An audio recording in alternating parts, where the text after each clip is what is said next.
came up with a really good concept to create garden mirrors. So we treat interior walls the same as exterior walls. So we really want the exterior to be a reflection of your interior. So we found some old windows, which you could find in your basement or at an antique shop. Furniture. Exactly. Well, it's antique in the city. It's a used furniture store in the country. Exactly. Yeah, and in the city, this would be like, you know, $500. And in the country, a little It'll bit be like less. $5. Exactly. Yeah, exactly. So we had the glass taken out of these windows and actually had custom mirrors cut, which you can have cut at any glass shop, $3. Yep. For these. So, you know, we've got 8 panes of glass, $3, that's $24 to create an amazing garden space.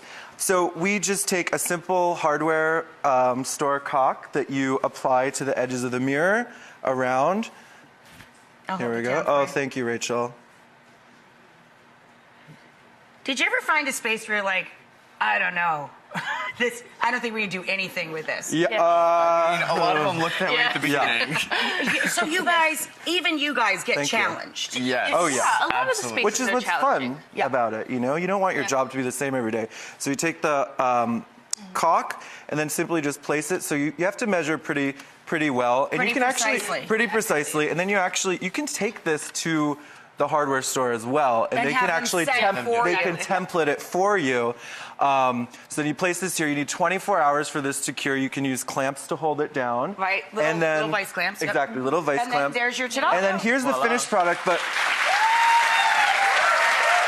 just take 2 simple screws and then picture wire Some good, to hang it, heavy-duty picture wire, and then place it on your fence or your concrete wall. Fantastic. And then it adds Love it. character, depth.